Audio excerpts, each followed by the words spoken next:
Hello guys, welcome to my YouTube channel. কেমন আছো তোমরা? এখন আমরা কথা বলবো হচ্ছে বিজয় দেবরকোন্ডা, সত্যদেব অ্যান্ড ভাগ্যশ্রী বোরসে স্টার আর রিসেন্টলি জুলাই মাসে রিলিজ হওয়া সিনেমা, যেটার নাম হচ্ছে Kingdom, directed by Gautam Tinnanuri, যিনি জার্সি বলে মুভিটা বানিয়েছিল নানির সাথে। এই ফিল্মের যে মিউজিক ডিরেক্টর সে হচ্ছে আমাদের অনিরুদ্ধ রবিচন্দ্র। তো এই ফিল্মটা 31শে জুলাই থিয়েটারে রিলিজ হয় এবং এই ফিল্মটা কিন্তু খুব বড়োভাবে বক্স অফিসে ডিজাস্টার হয় এবং খুবই বাজে একটা রেসপন্স দেখায়। 120-30 কোটি টাকার বাজেটের ফিল্ম, যেই ফিল্মটা কিন্তু 100 কোটি টাকাও বক্স অফিস কালেকশন করতে পারেনি। এই ফিল্মটা প্রডিউস করেছে হচ্ছে সিতারা এন্টারটেনমেন্ট।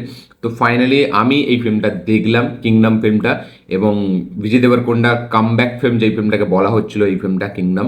তো এবং ডিরেক্টর যেহেতু জার্সি সিনেমার ডিরেক্টর ছিল, তো তাই জন্য আমারও বিশাল লেভেলে এক্সপেকটেশন ছিল এবং ট্রেলার টিজারে আমাকে এই ফিল্মটা দারুণভাবে ইমপ্রেসও করেছিল। সেখানে অনিরুদ্ধের ব্যাকগ্রাউন্ড মিউজিক টপ নচ ছিল, বিজয় দেবরকোন্ডার পারফরমেন্স সেটাও হেভি লেগেছিল। তো সেই হিসাবে আমি এই ফিল্মটা দেখার জন্য বেশ এক্সাইটেড ছিলাম। এখন যেহেতু ফিল্মটা ওটিটিতে অ্যাভেলেবেল আছে, আমি ফিল্মটা ফাইনালি কমপ্লিট করলাম। কেমন লাগলো আমার বিজয় দেবরকোন্ডার স্টার আর ফিল্ম কিংডম, সেটা নিয়ে এই ভিডিওর মধ্যে কথা বলবো। তো চলো ভিডিওটা শুরু করা যাক। সব থেকে ফার্স্ট যদি আমি কথা বলি হচ্ছে এই ফিল্মটাকে এক লাইনে রিভিউ করি, এই ফিল্মটা আমার জন্য কিন্তু খুবই একটা খারাপ ফিল্ম মনে হয়েছে। ইয়েস, আমার জন্য এই ফিল্মটা খুবই একটা খারাপ ফিল্ম লেগেছে। আমার জন্য এই ফিল্মটা কিন্তু খুবই একটা ডিসঅ্যাপয়েন্টমেন্টের কাজ করেছে এই ফিল্মটা, কারণ এই ফিল্মটা থেকে যে এক্সপেকটেশন আমার ছিল সেটা কিন্তু কোথাও গিয়ে এই ফিল্মটা ফুলফিল করতে পারেনি, কোথাও গিয়ে একটু ম্যাচও করতে পারেনি। এই ফিল্মটার নেগেটিভ পয়েন্ট আমি পরে আসছি, সব থেকে প্রথম স্টোরিটা বলে দিই। তো এখানে আমরা দেখতে পাচ্ছি যে একটা পুলিশ অফিসার, ঠিক আছে, সে তাকে আন্ডার কভার এজেন্ট করে শ্রীলঙ্কাতে পাঠানো হচ্ছে। সেখানে একটা গ্যাং আছে, ঠিক আছে, সেই গ্যাং যারা ইল্লিগাল মালকে মানে কি বলবো পোর্টে আসলে তারা সেটাকে আনলোডিং করে এবং ইল্লিগাল মাল সবসময় মানে যখন আসে, ঠিক আছে, তারা মানে একটা গ্যাংয়ের হয়ে তাদের হয়ে কাজ করে এবং তাদের সব কিছু মাল আনলোডিং বা এই মাল এখান থেকে ওইখানে নিয়ে যাওয়া এই কাজটা করে। এবার সেই গ্যাংয়ের যে লিডার, মানে যারা এই কাজগুলো করে লোডিং আনলোডিংয়ে, সেটার লিডার হচ্ছে এখানে আমাদের হিরোর ভাই। এবার এখানে একটা পুলিশ অফিসার যে আমাদের হিরো, তাকে আন্ডার কভার এজেন্ট করে শ্রীলঙ্কাতে পাঠানো হয়েছে। এবার সে গিয়ে যাতে ওইখানের যে এগুলো আমাদের কি বলে ওখানে যে ইনফরমেশনগুলো সেগুলো যাতে এখানে আমাদের ইন্ডিয়ান গভর্নমেন্টকে দিতে পারে, তাই জন্য তাকে পাঠানো হচ্ছে এখানে একটা আন্ডার কভার এজেন্ট হিসাবে। এবং এই যে আমাদের হিরো যে যাচ্ছে আন্ডার কভার এজেন্ট হিসাবে, তারও একটা আলাদা উদ্দেশ্য আছে। সে চাই তার ভাইকে নিয়ে ওইখান থেকে বেরিয়ে যাবে, কারণ তার ভাইকে সে 18 বছর দেখেনি, 18 বছর ধরে সে তার ভাইকে খুঁজে গেছে। এবার ফাইনালি সে সেখানে যাচ্ছে, গিয়ে তার ভাইয়ের সাথে দেখা করছে। এবার দেখা করার পর কী কী প্রবলেম ফেস করতে হচ্ছে তাকে, এবং সে কি তার ভাইকে আদৌ ফিরিয়ে আনতে পারবে, নাকি তার ভাইয়ের সাথে কিছু হয়ে যাবে, এবং তার ভাই সে কি আদৌ ভালো, ঠিক আছে, নাকি সে খারাপ, তার কি আলাদা কোনো ব্যাপার আছে সেইখানে। এবং এই যে হিরো আমাদের যাচ্ছে যে পুলিশ অফিসার, সে তার সাথে অনেক দিনের আগের কি কোনো কানেকশন কিছু আছে বা পুনর্জন্মের কি কোনো ব্যাপার আছে একটা কাইন্ড অফ একটা গোষ্ঠীর সাথে, সেই সব কিছু জানতে গেলে আপনাকে এই ফিল্মটা দেখতে হবে। এই ফিল্মের মানে যে আমি বলবো আইডিয়াটা, সেটা আমি বলবো অনেকটা ভালো, অনেকটা হেভি, বেটার একটা আইডিয়া। যে এরকম একটা পুনর্জন্মের একটা কাইন্ড অফ কনসেপ্ট, ঠিক আছে, সেখানে একটা ভাইয়ের অ্যাঙ্গেল, সেখানে একটা ভাইয়ের ইমোশন। বাট এই ফিল্মটা যে জিনিসটার জন্য আপনি দেখছেন যে তার ভাইয়ের ইমোশন, এই তার ভাইকে ফিরিয়ে আনার যে ব্যাপারটা, সেই ভাইকে ফিরিয়ে আনার মধ্যে যে একটা ইমোশন কাজ করবে, ঠিক আছে, বা একটা কিছু কী বলবো একটা ড্রামা যেটা হেভি স্ট্রং হবে, সেটা কোথাও গিয়ে এইভাবে ওয়ার্ক করে না। এবং এই ফিল্মটার সব থেকে নেগেটিভ পয়েন্ট হচ্ছে এই ফিল্মের স্ক্রিন প্লে। মানে ফার্স্ট হাফে স্ক্রিন প্লেটা খুবই খারাপ, মানে খুবই খাজা, নেওয়া যাবে না। মানে আপনি একটা এক্সপেকটেশন মানে সেট করে আপনি ফিল্মটা দেখতে বসবেন, বাট এই ফিল্মটা অন্যই দিকে কিছু যায় এবং এই ফিল্মটা ব্যালেন্স না, ঠিক আছে। মানে এই ফিল্মটা যে আমরা দেখতে পাচ্ছি যে একটা ক্যারেক্টার, সে তার ভাইয়ের প্রতি এতটা টান, তো যখন তার ভাইয়ের সাথে দেখা হচ্ছে, ঠিক আছে, সেইটা মানে দেখা হচ্ছে, সেখানে একটা হালকা আপনি ইমোশন ফিল করতে পারবেন। বাট তারপরে যে এই ভাইয়ের জন্য সে এত কিছু করেছে, ঠিক আছে, সে তার ভাইকে নিয়ে বেরোতে চায়, সেইটা আপনি কোথাও গিয়ে ফিল করতে পারবেন না, ঠিক আছে। মানে আপনি জানেন, আপনি দেখছেন, বাট সে যে স্ক্রিনের মধ্যে যে সেটা ফুটে উঠে আসবে, যেটা আপনি খুব দারুণভাবে রিলেট করতে পারবেন, সেটা কিন্তু এখানে নেই। এখানে আমরা দেখতে পাচ্ছি যে একটা কাইন্ড অফ এখানে একটা পুনর্জন্মের অ্যাঙ্গেল, ঠিক আছে, রিইনকার্নেশন, যেটা মানে কাইন্ড অফ রিইনকার্নেশন না হলেও মানে তাও একটা পুনর্জন্ম আমি এটাকে বলতে পারি। কারণ এখানে আমরা গল্পটা দেখতে পাচ্ছিলাম যে প্রথমে অনেক বছর আগে একটা এরকম ঘটনা ঘটেছিল যেখানে তাদের রাজাকে মেরে দেওয়া হয়েছিল, তো তাদের নেক্সট কে রাজা হবে।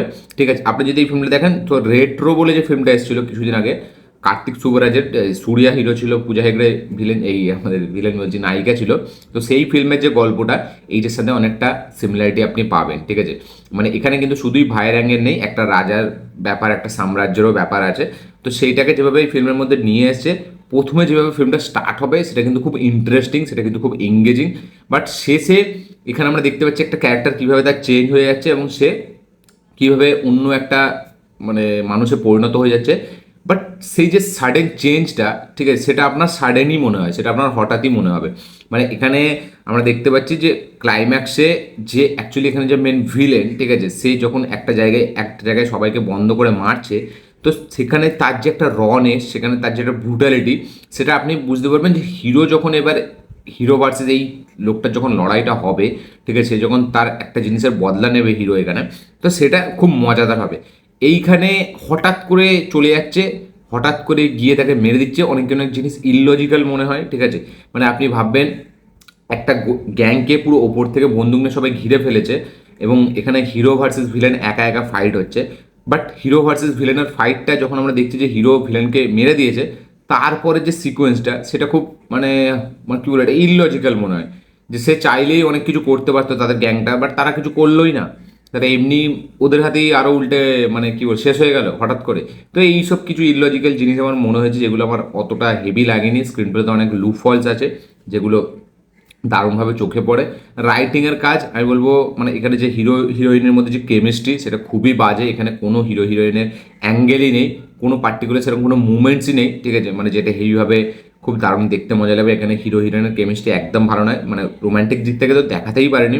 এবং ফিল্মের কি বলবো, যে ড্রামা যেরকম বললাম, বিজয় দেবরকোন্ডার পারফরমেন্স কিন্তু খুব ভালো। মানে সে এখানে এই ফিল্মটার জন্য দারুণ কিন্তু খেটেছে এবং সে কিন্তু তার পারফরমেন্সে এটা বোঝা যায় যে সে যে কতটা ভালো পারফর্মার। ঠিক আছে, তাকে যদি ঠিকমতো ডিরেক্টর ইউজ করে তাহলে কিন্তু ব্যাপক ব্যাপক কিছু পারফরমেন্স আমরা দেখতে পেতে পারি। এখানে বিজয় দেবরকোন্ডার পারফরমেন্স খুব ভালো, কিছু কিছু সিনে সত্যিই সে কাঁদিয়ে দেবে, বাট সেটা না কোথাও গিয়ে সেইভাবে খুলেও আসে না, মানে সেইভাবে খুব ফুটে উঠে আসে না যে ড্রামাটা হেভিভাবে আপনাকে ব্যাপক কিছু ডেলিভার করছে। এবং এখানে যে সত্যদেবের ক্যারেক্টারটা, ঠিক আছে, মানে এই যে একটা ক্যারেক্টার সে তার ভাইয়ের জন্য এত কিছু করছে, এত কিছু লড়াই করছে, উল্টো দিকে তার যে দাদা, ঠিক আছে, মানে তাকে দেখলে আপনার মনে হবে না যে সে এতটা বদার্ড এই জিনিসটাকে নিয়ে, মানে এতটা সে হেভিভাবে ভাবছে, সে এইসব কিছু ভাবছেই না। ঠিক আছে, এবং একটা টাইমের পর হিরো আমাদের ভুলেই যাচ্ছে যে এখান থেকে বেরোতে হবে, এই করতে হবে, আবার একটা টাইমের পর সে মনে পড়ছে। ঠিক আছে, মানে একটা অন্যই রকম কনফিউশন আপনি এখানে দেখতে পাবেন। ড্রামাটাকে দারুণভাবে হ্যান্ডেল করতে পারেনি। অ্যাকশন এখানে নেই, ঠিক আছে, মানে খুব লিমিটেড একটা অ্যাকশন সিকোয়েন্স এখানে আছে আমরা দেখতে পাই। এবং এটা যেহেতু ফার্স্ট পার্ট, ঠিক আছে, ওয়ার্ল্ড বিল্ডিং অনেকজন বলবে, বাট এই ফিল্মটাও কিন্তু ওয়ার্ল্ড বিল্ডিংয়ের নামে খুব খাজা একটা ফিল্ম হয়ে রয়ে যায়। মানে যেরকম দেবরা, ঠিক আছে, ঠিক সেরকমই আমার এই ফিল্মটাও লেগেছে। এবং ফিল্মটার লাস্টের দিকটা অনেকটা দেবরা ফিল্মের কথা আপনাকে মনে করাবে। এইখানে যেখানে জিনিসটা মানে যেই জায়গাটায় যাচ্ছে লাস্টে ফিল্মটা যেদিকে এগোচ্ছে, সেটা একটা দেবরা ফিল্মের কথা মনে করায়। এবং ফার্স্ট পার্টটাকে বিল্ড করার জন্য এই ফিল্মটাকে বানানো হয়েছে, সরি সেকেন্ড পার্টটাকে মানে রেডি করার জন্য এইটা হচ্ছে ফার্স্ট পার্টটা হচ্ছে ওয়ার্ল্ড বিল্ডিং। ঠিক আছে, বাট এই ওয়ার্ল্ড বিল্ডিং আমার কাছে কোথাও গিয়ে একটু ওয়ার্ক করেনি। এবং সত্যি বলছি, মানে এই ফিল্মটা আমার মনে হয় না আর কোনো সেকেন্ড পার্ট আসবে বলে, কারণ ফিল্মটা বক্স অফিসে খুবই খাজা পারফরমেন্স করেছে এবং সত্যিই ফিল্মটা ডিজার্ভ করে এতটা খারাপ বক্স অফিস। কারণ ফিল্মটার মধ্যে কোনো এক্স ফ্যাক্টর নেই, কোনো হেভি কিছু মুভমেন্টস নেই, কোনো এখানে হেভি ড্রামার কোনো পোর্শন নেই। এখানে যে ভিলেন সে একমাত্র খুব স্ট্রং, তাকে দেখতে মজা লাগে, তার একটা আলাদা ব্যাপার। ঠিক আছে, মানে তাকে এখানে হেভি লাগে। বাট তাও আমি বলবো যে ভিলেনের জন্য লাস্টের 20-25 মিনিট ফিল্মটা কিন্তু দারুণ এঙ্গেজিং হয়ে যায়। এবং পার্টিকুলার একটা শট আছে যেখানে সবাইকে ডেকে আনা হবে এবং তাদেরকে মারা হবে, ওই শটটায় ব্রুটালিটি আপনি দেখতে পাবেন, ওই শটটায় আপনি রনেসটা দেখতে পাবেন, ওই শটটায় একটা ভায়োলেন্স আছে, ব্যাপার আছে, এবং সেগুলো কিন্তু সত্যি জেনুইন ভায়োলেন্স আমি বলবো। লোকেশ কানাগড়ার যে বলছিল 20-তে বিশাল লেভেলের ভায়োলেন্স, তার থেকে বেশি ভায়োলেন্স ওই একটা সিনে এখানে রাখা হয়েছে, যেটা সত্যিই মানে মানে খুব ডেঞ্জারাস একটা সিন। তো ওই সিনটা বরঞ্চ আমার খুব ভালো লেগেছে। এবং ওইখানটা অনেকটা আমার দাসারা ফিল্মের কথা মনে মনে পড়ছিল আমার অনেকটা, কারণ দাসারাতে এরকম একটা শট ছিল যে সবাইকে মারবে, বাট এরকম ঘর বন্ধ করে না, ঠিক আছে, সেটা বন্ধুদেরকে মারবে। বাট তাও যেহেতু এই ফিল্মটার যে এক্সিকিউশনটা না খুব রুটেড, তো ফিল্মটা তাই জন্য অনেক ফিল্মের ছাপ আপনি এখানে দেখতে পাবেন। দেবরার কথা কেন বলছি, ওই যে সমুদ্রের ধারে একটা গ্রাম আছে, ঠিক আছে, মানে একটা ওই কি বলে ওদেরকে কি বলে, একটা ট্রাইবেল না কি বলে একটা, যাই হোক। তো তো একটা গোষ্ঠী আছে, ওইটার জন্য দেবরার কথা মনে পড়বে। এখানে বিজয় দেবরকোন্ডা সে মদ খেয়ে থাকে, তার ভাইকে এখানে মেরে দেওয়া হয়, ঠিক আছে, সেটা একটা দশরার কথা মনে করাবে। তো এইসব ফিল্মের কথা মনে পড়ে। এবং এই যে রাজার অ্যাঙ্গেলটা, ঠিক আছে, সেটা মানে কী বলবো, একটা কাইন্ড অফ একটা আলাদা ইউনিক কিছু মানে একটা জিনিস প্রোভাইড করে। বাট সেটা মানে হঠাৎ করে যেন মনে হয় লাস্টের দিকে, যেটা যেভাবে একটা ক্যারেক্টার এখানে তার মানে একটা রাইজ হচ্ছে, ঠিক আছে, সেটা যেন অতটা কনভিন্সিং মনে হয় না। এবং ফিল্মের ড্রামা কোথাও গিয়ে ওয়ার্ক করে না। ফিল্মের একমাত্র সব থেকে বেশি স্ট্রং যেটা জিনিস, সেটা হচ্ছে অনিরুদ্ধের মিউজিকটা দারুণভাবে ওয়ার্ক করে। মিউজিকটা সব জায়গায় ব্যাপক কাজ করে, ঠিক আছে। এবং ক্লাইম্যাক্সটা একদম ভালো হয়নি, ক্লাইম্যাক্সটা হঠাৎ করে চলে আসে। এবং একটা এত বড় পাওয়ারফুল লোক, ঠিক আছে, তাকে এইভাবে মেরে দেওয়া হচ্ছে, কারণ সে একটা কোটা মানে কি বলবো, একটা পুরো একে শেষ করে দিচ্ছে, একটা গ্রামের 80% মানুষকে শেষ করে দিচ্ছে, ঠিক আছে। এবং তার সাথে তার হাতে কত লোক আছে, তাকে এইভাবে গিয়ে হঠাৎ করে একজন মেরে দিলে এটা আমার অনেকটা বিলিভেবল কিছু মনে হলো না। তো অনেক কিছু নেগেটিভ আছে ফিল্মটার মধ্যে, ঠিক আছে, সেটা আমি ড্রামা বলি, সেটা আমি এখানে আমাদের বলি স্ক্রিন প্লে বলি, সেখানে রাইটিং বলি, ঠিক আছে, সেখানে ফিল্মের এক্সিকিউশন, প্রেজেন্টেশন সব কিছুই খারাপ। ফিল্মের রোমান্টিক দিক, এই যে প্রেমের অ্যাঙ্গেল, সেটা কোথাও গিয়ে ফুটে উঠে আসেনি। তারপরে এইখানে মানে এই যে একটা লোককে এখানে একটা গভর্নমেন্ট একটা জিনিসের জন্য পাঠিয়েছিল, এবং সে গিয়ে সেখানটা পুরো অন্য হয়ে যাচ্ছে, সে নিজের পাথটা সেখানে খুঁজে পাচ্ছে, তার সাথে একটা ব্যাপার আছে, আলাদা একটা বড় রাজার কোনো ব্যাপার আছে, একটা পুনর্জন্মের সেই যে অ্যাঙ্গেলটা। তো অনেক কিছু এখানে একটা ফিল্মের মধ্যে ঢোকাতে গেছে, যার কারণে ফিল্মটা ঘেঁটে গেছে। এখানে ভাইয়ের অ্যাঙ্গেল, এখানে আমাদের এই যে মানে কি বলবো, এই রাজার অ্যাঙ্গেলটা, এখানে একটা গভর্নমেন্টের হয়ে কাজ করে একটা পুলিশ অফিসারের অ্যাঙ্গেল, তো অনেক কিছু ঢুকিয়ে এই ফিল্মটাকে পুরো গজা বানিয়ে দিয়েছে। এবং গৌতম তিন্নানুরি যে জার্সির মতো সিনেমা বানিয়েছে, তাকে আমি বলবো তার এরকম high budget high concept film নাই বানানো দরকার, ঠিক আছে। মানে এত লার্জার দ্যান লাইফ একটা কমার্শিয়াল ফিল্ম আমি বলবো তাকে না বানিয়ে এরকম মানে কমার্শিয়াল ফিল্মই বানাক, সে এরকম এই জার্সির মতো হালকা মানে কি বলবো লো বাজেট একটা রুটেড ফিল্ম বানাক, সেটা আমি বলবো আরও বেটার হবে।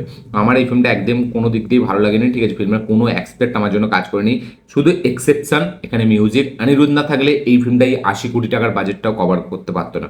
মানে এই ফিল্মের মিউজিকটা দারুণভাবে পার্ট প্লে করে, সেটা ইমোশনাল সিনে হোক, সেটা অ্যাকশন সিনে হোক, সেটা আমাদের কি বলবো ড্রামা পোর্শন হোক, মিউজিকটা দারুণ কাজ করে। সেকেন্ড পজিটিভ পয়েন্ট যেটা আমি বলবো বিজয় দেবরকোন্ডা, তার পারফরমেন্স এখানে খুব ভালো। সত্যদেব সে বেকার, ভাগ্যশ্রী বলছে তাকে দেখতে খুব ভালো লাগে, বাট তার এখানে করার মতো কোনো সেরকম স্পেস ছিল না। এখানে যে ভিলেন, তার ক্যারেক্টারটা কিন্তু দারুণ স্ট্রং, তার ক্যারেক্টারটা দারুণ ডেঞ্জারাস, তাকে ভিলেনিয়াস দেখলে মনে হয়, এবং সে কাজকর্ম ভিলেনিয়াস টাইপেরই করে। এই ফিল্মের আরেকটা দিক যেটা আমার মনে পড়ে গেল ভিলেনটা কথা বলতে বলতে, সেটা হচ্ছে পুষ্পার যেরকম একটা ছিল না, একটা কার্টেল ছিল না, যে সবাই একটা ব্যাপার আছে যেখানে সবাই মতামত দেয়, মানে একটা কোনো একটা সিন্ডিকেট যেটা ছিল, তো এইখানে সেরকম একটা কার্টেল বলে একটা জিনিস আছে, যে সবাই আছে মাথা, ঠিক আছে। তার মধ্যে এখানে আমাদের ভিলেনের বাবাও ছিল, বাট ভিলেনই কোনোভাবে তার বাবাকে মারছে মেরে, এবং সেও এখানে লিডার হচ্ছে। তো এইসব জিনিসগুলো আপনার পুষ্পার কথা মনে করাবে। তো একটু রুটেড ফিল্ম, অনেক ফিল্মের কথা মনে করায়, ঠিক আছে, বাট কোনো ফিল্মেরই মানে লেভেলে হয়ে ওঠে না। দেবরা লেভেলেও হয়ে ওঠে না, এখানে আমাদের কি বলবো দাসারা লেভেলেও হয়ে ওঠে না, আর পুষ্পা লেভেল তো ছেড়েই দিন। তো সব কিছু মিলিয়ে এই ছিল রিভিউ, এই ছিল রিয়াকশন আমার এই ফিল্মটাকে নিয়ে। কিংডম ফিল্ম বা কারা কারা দেখেছেন অলরেডি, তাদের কি বক্তব্য, কি মতামত, কি রিয়াকশন অবশ্যই শেয়ার করবেন লিখে। এবং যারা যারা দেখেননি এখনো, তারা অবশ্যই দেখতে পারেন, একবার গিয়ে দেখে অবশ্যই কমেন্ট করবেন আপনাদের কি বক্তব্য, কি মতামত, কি রিয়াকশন। কারা কারা এই ফিল্মটা থিয়েটারে এনজয় করেছিলেন, তারা অবশ্যই কমেন্টে লিখে জানাবেন আপনাদের কি এক্সপিরিয়েন্স ছিল, কীরকম লেগেছিল আপনাদের ফিল্মটাকে। এবং যারা যারা বিজয় দেবরকোন্ডার ফ্যান, যারা ভাবছিলেন যে এই ফিল্মটাতে তারা কাম ব্যাক করবে, তাদের কি মতামত এখন, তারা অবশ্যই কমেন্টে লিখে জানাবেন। ভিডিওটা ভালো হয়ে থাকলে লাইক শেয়ার কমেন্ট করে দেবেন, চ্যানেলটি চ্যানেলটিকে সাবস্ক্রাইব করবেন, বেল আইকনটি প্রেস করতে ভুলবেন না। দেখা হচ্ছে পরের ভিডিওতে, ততক্ষণের জন্য বাই।